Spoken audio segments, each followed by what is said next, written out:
అనంతపురం జిల్లా రాప్తాడులో జరగనున్న సిద్ధం సభకు అన్ని ఏర్పాట్లు పూర్తి చేశారు. ఇప్పటివరకు 25కు పైగా పార్కింగ్ ప్రాంతాలు గుర్తించారు. కార్యకర్తలను దగ్గరగా వెళ్లి సీఎం జగన్ అభివాదం చేయడానికి వీలుగా సుమారుగా కిలోమీటర్ విస్తీర్ణంతో ప్రత్యేక స్టేజ్లను ఏర్పాటు చేశారు. సార్వత్రిక ఎన్నికల నేపథ్యంలో ఈ వేదిక నుంచే ముఖ్యమంత్రి వైఎస్ జగన్మోహన్ రెడ్డి వైసీపీ శ్రేణులకు దిశానిర్దేశం చేయనున్నారు. జిల్లా ఇన్ఛార్జి మంత్రి పెద్దిరెడ్డి రామచంద్రారెడ్డి, ఎమ్మెల్సీ తలసిల రఘురాం, వైసీపీ ముఖ్య నాయకులు సభావేదిక ఏర్పాట్లను దగ్గరుండి పర్యవేక్షించారు. వైఎస్ఆర్ కాంగ్రెస్ పార్టీ చేపట్టిన ఎన్నికల సమాయత్త కార్యక్రమంలో భాగంగా 3వ సభ జరగబోతుంది. మొట్టమొదటి సభ మేము విశాఖపట్నం దగ్గర భీమిలీలో నిర్వహించడం జరిగింది. అట్లాగే 2వ సభ గోదావరి జిల్లాలో.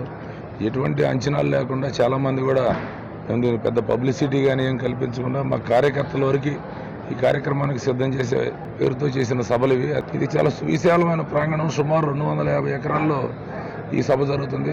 కార్యకర్తలను సమాయత్తం చేయడం కోసం, వాలంటీర్లను సమాయత్తం చేయడం కోసం చొక్కా పడత పెట్టమంటే కొంతమంది దానికి వక్ర భాష్యాలు చెప్తా కుర్చీలు మడత పెడతాం, ఇంకేదో మడత పెడతాం అన్నారు. వాళ్ళందరికీ ఒకటే చెప్తున్నా, సాక్షాత్తు తెలుగుదేశం పార్టీ అధ్యక్షుడు అచ్చెన్నాయుడు గారు మాకు 50 మంది ఎమ్మెల్యేలు టచ్లో ఉన్నారు, ఆల్రెడీ మేము 23 మంది ఉన్నాం అన్నారు. మరి రాజ్యసభ ఎన్నికల్లో ఎందుకు తోక ముడిచారు? మీ ప్రలాపనలన్నీ ఇదే విధంగా ఉంటే చివరికి మీరు అన్ని రంగాల్లో పారిపోవటమే. మీరు కుర్చీలు పట్టుకుంటే